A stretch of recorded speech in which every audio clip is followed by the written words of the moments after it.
I am writing this under an appreciable mental strain, since by tonight I shall be no more.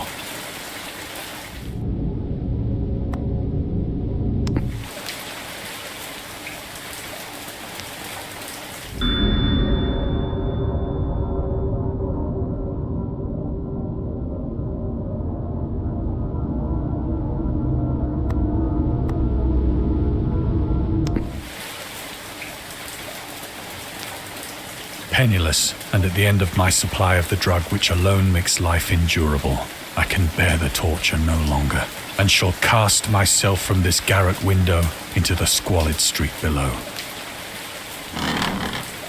Do not think from my slavery to morphine that I am a weakling or a degenerate. When you have read these hastily scrawled pages, you may guess, though never fully realize, why it is that I must have forgetfulness or death.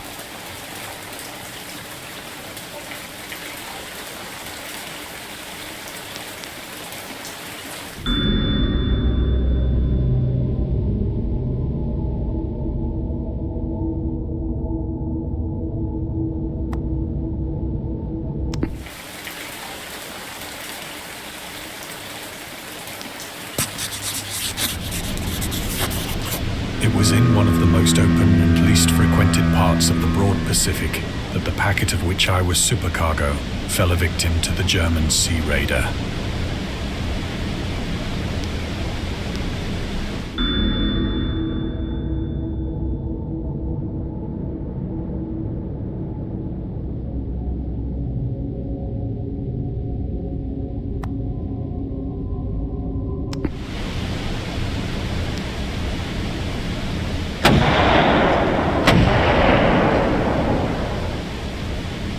The Great War was then at its very beginning, and the ocean forces of the Hun had not completely sunk to their later degradation. So that our vessel was made a legitimate prize, whilst we of her crew were treated with all the fairness and consideration due us as naval prisoners.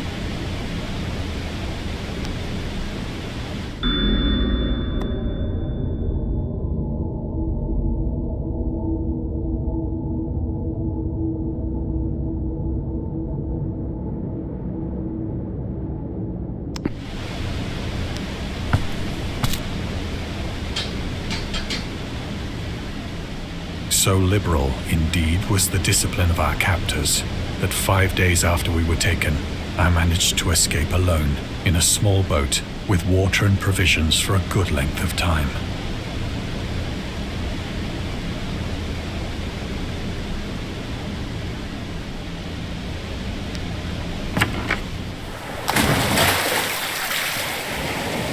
When I finally found myself adrift and free, I had but little idea of my surroundings. Never a competent navigator, I could only guess vaguely by the sun and stars that I was somewhat south of the equator. Of the longitude, I knew nothing, and no island or coastline was in sight.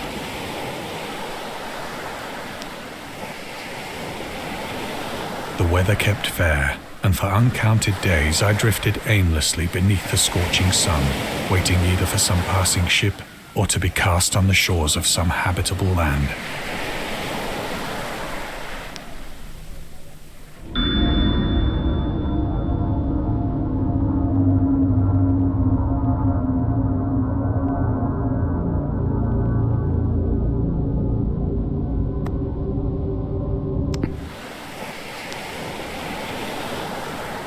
But neither ship nor land appeared, and I began to despair in my solitude upon the heaving vastness of unbroken blue. The change happened whilst I slept. Its details I shall never know. For my slumber, though troubled and dream-infested, was continuous.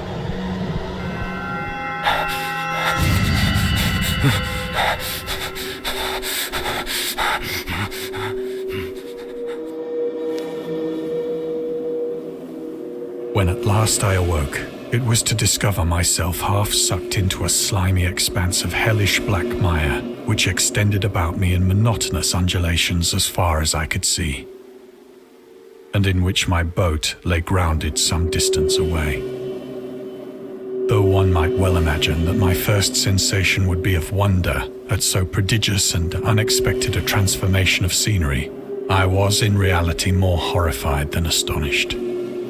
For there was in the air and in the rotting soil a sinister quality which chilled me to the very core.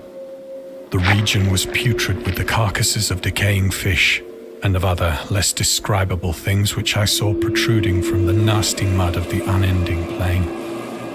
Perhaps I should not hope to convey in mere words the unutterable hideousness that can dwell in absolute silence and barren immensity. There was nothing within hearing and nothing in sight save a vast reach of black slime. Yet the very completeness of the stillness and the homogeneity of the landscape oppressed me with a nauseating fear. The sun was blazing down from a sky which seemed to me almost black in its cloudless cruelty, as though reflecting the inky marsh beneath my feet.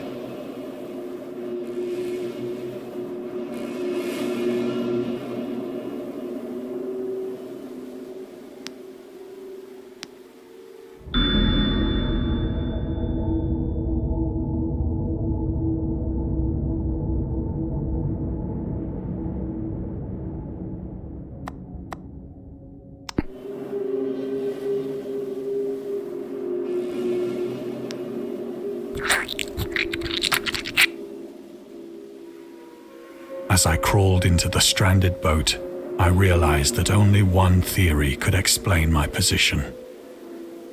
Through some unprecedented volcanic upheaval, a portion of the ocean floor must have been thrown to the surface, exposing regions for which innumerable millions of years had lain hidden under unfathomable watery depths.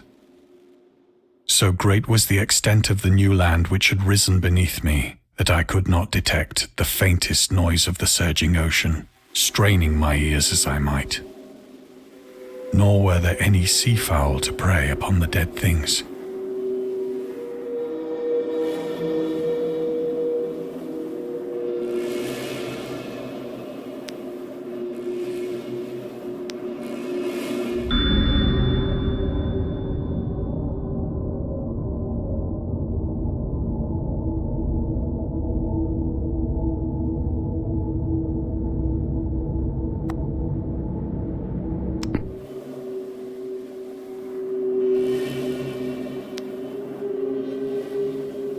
For several hours I sat thinking or brooding in the boat, which lay upon its side and afforded a slight shade as the sun moved across the heavens.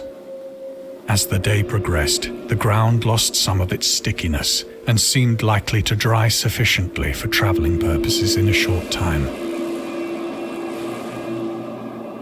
That night I slept but little, and the next day I made for myself a pack containing food and water, preparatory to an overland journey in search of the vanished sea and possible rescue.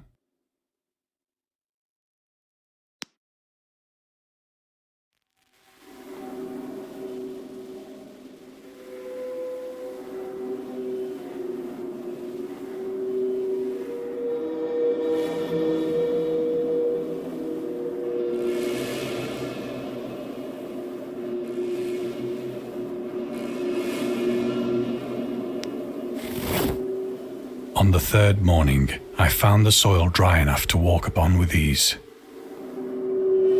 The odor of the fish was maddening, but I was too much concerned with graver things to mind so slight an evil, and set out boldly for an unknown goal.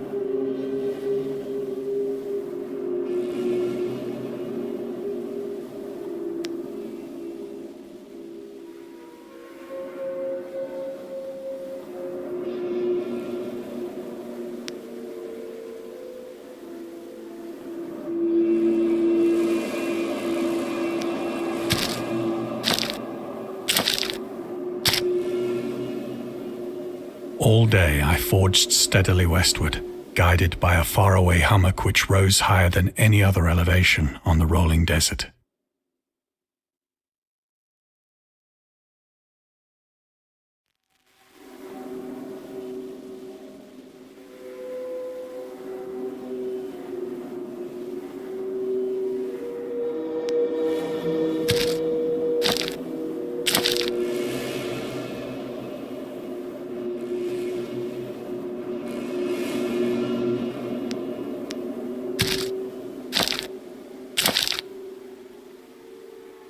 That night, I encamped, and on the following day still travelled toward the hummock, though that object seemed scarcely nearer than when I had first espied it.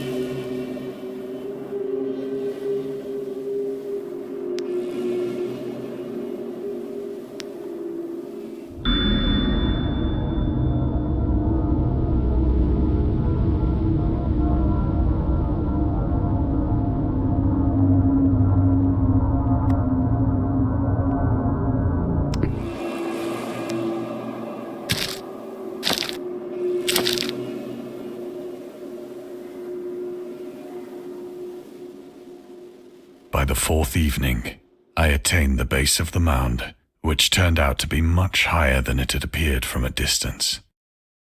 An intervening valley setting it out in sharper relief from the general surface. Too weary to ascend, I slept in the shadow of the hill. I know not why my dreams were so wild that night, but ere the waning and fantastically gibbous moon had risen far above the eastern plain,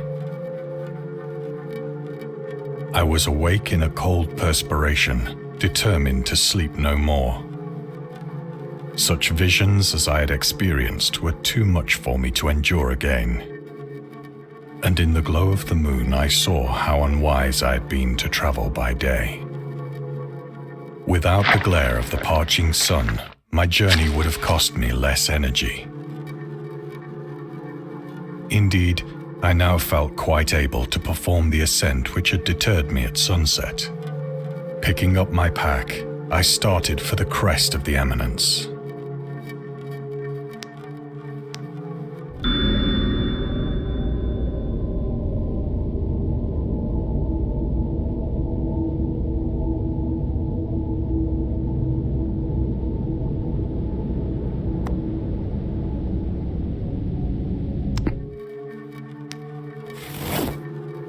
I have said that the unbroken monotony of the rolling plain was a source of vague horror to me.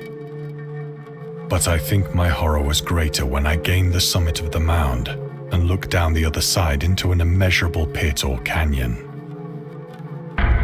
whose black recesses the moon had not yet soared high enough to illumine. I felt myself on the edge of the world, peering over the rim into a fathomless chaos of eternal night. Through my terror ran curious reminiscences of Paradise Lost, and of Satan's hideous climb through the unfashioned realms of darkness. As the moon climbed higher in the sky, I began to see that the slopes of the valley were not quite so perpendicular as I had imagined.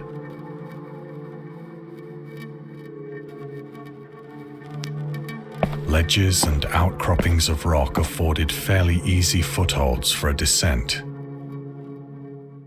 whilst after a drop of only a few hundred feet, the declivity became very gradual.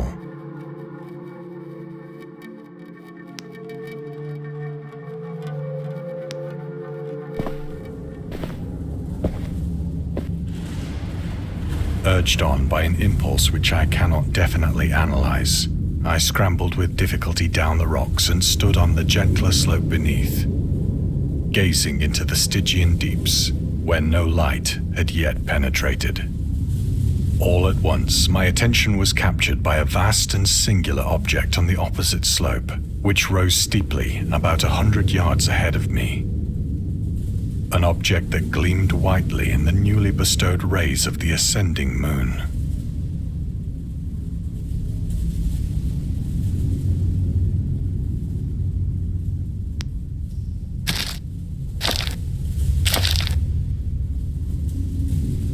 That it was merely a gigantic piece of stone, I soon assured myself. But I was conscious of a distinct impression that its contour and position were not altogether the work of nature. A closer scrutiny filled me with sensations I cannot express.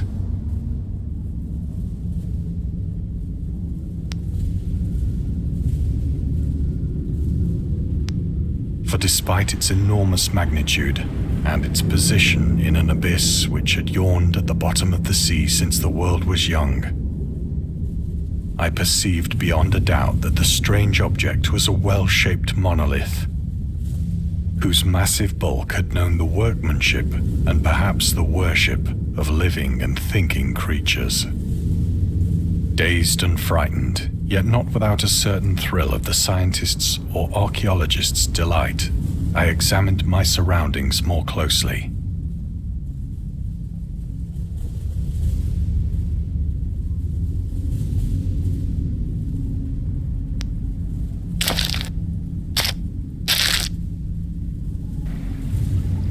The moon, now near the zenith, shone weirdly and vividly above the towering steeps that hemmed in the chasm,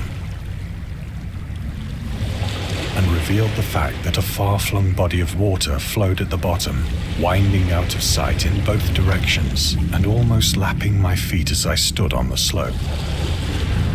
Across the chasm, the wavelets washed the base of the Cyclopean monolith, on whose surface I could now trace both inscriptions and crude sculptures.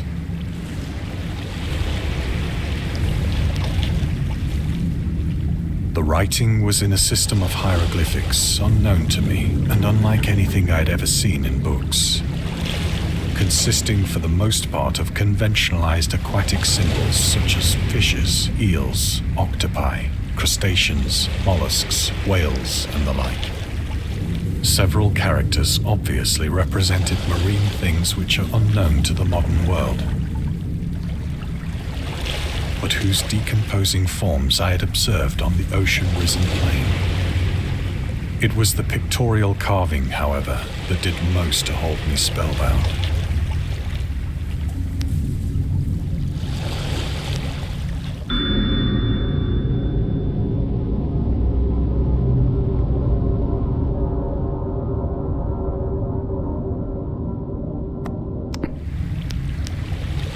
Plainly visible across the intervening water on account of their enormous size were an array of bas-reliefs whose subjects would have excited the envy of a Doré.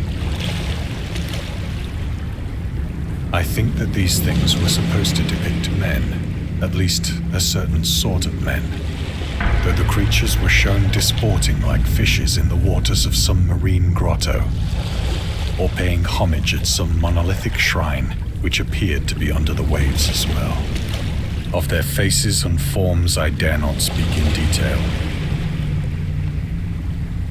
for the mere remembrance makes me grow faint.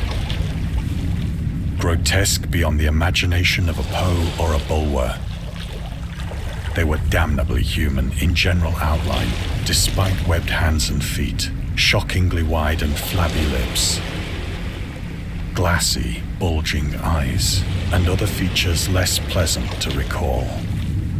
Curiously enough, they seemed to have been chiseled badly out of proportion with their scenic background. For one of the creatures was shown in the act of killing a whale, represented as but little larger than himself. I remarked, as I say, their grotesqueness and strange size, but in a moment decided that they were merely the imaginary gods of some primitive fishing or seafaring tribe. Some tribe whose last descendant had perished eras before the first ancestor of the Piltdown or Neanderthal man was born.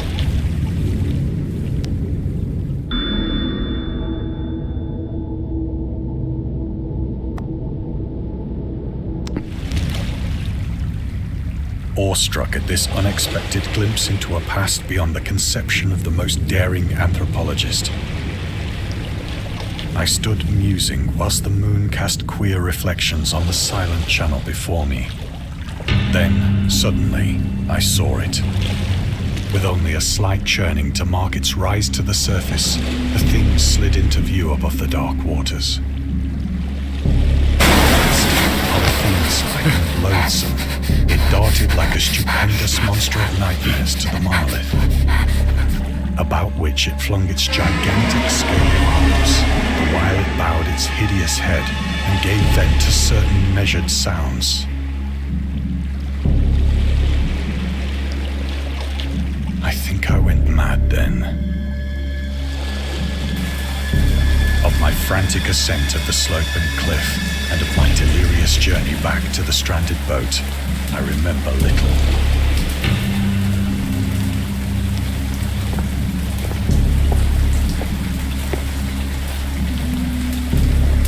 I believe I sang a great deal and laughed oddly when I was unable to sing.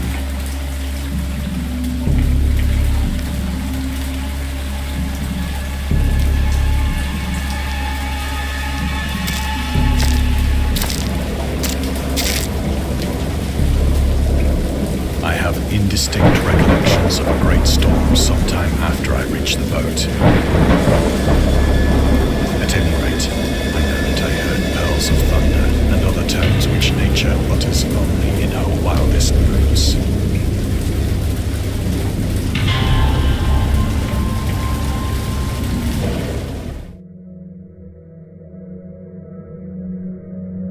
When I came out of the shadows, I was in a San Francisco hospital.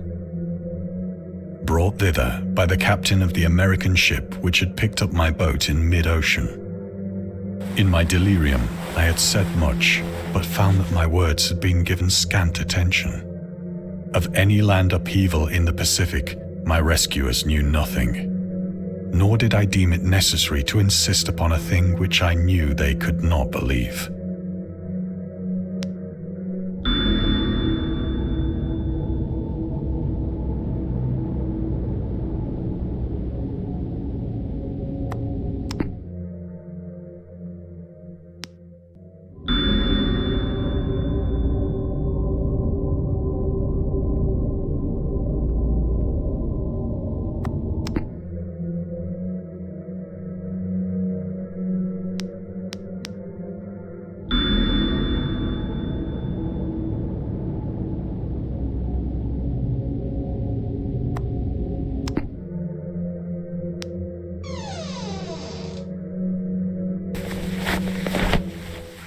Once I sought out a celebrated ethnologist and amused him with peculiar questions regarding the ancient Philistine legend of Dagon, the fish god.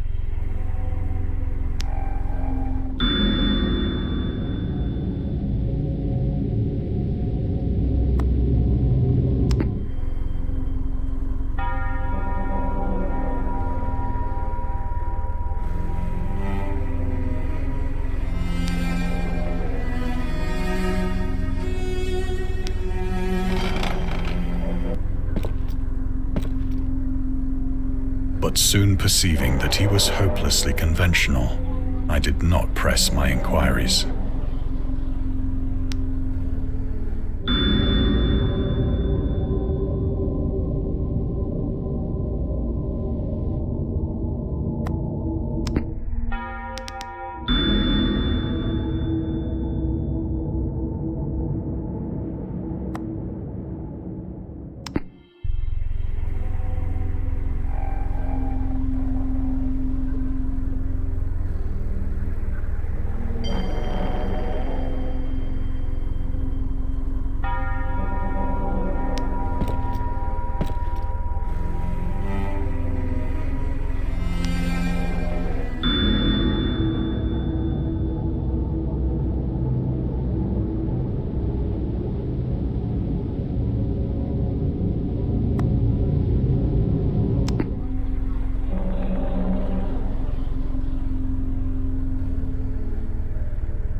It is at night, especially when the moon is gibbous and waning, that I see the thing. I tried morphine, but the drug has given only transient surcease and has drawn me into its clutches as a hopeless slave. So now I am to end it all, having written a full account for the information or the contemptuous amusement of my fellow men.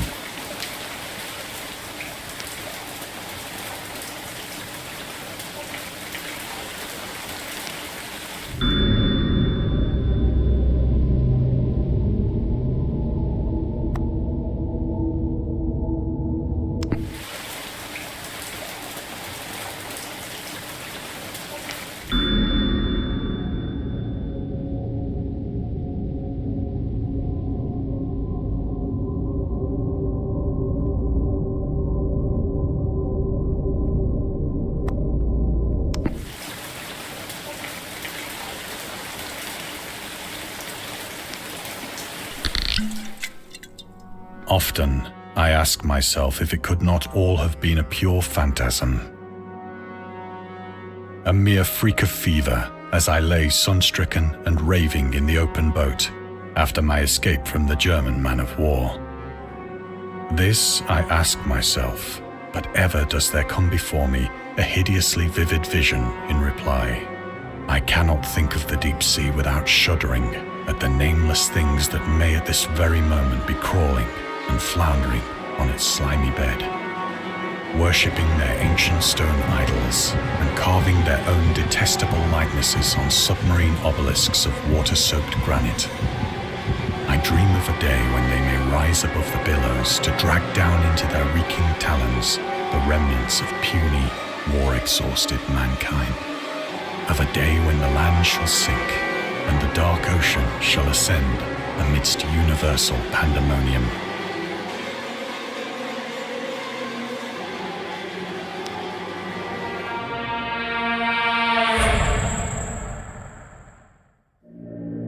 The end is near. I hear a noise at the door, as of some immense slippery body lumbering against it.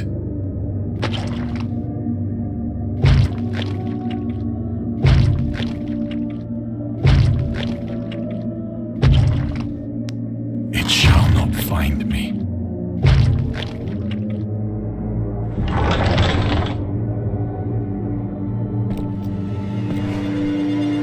God, that hand!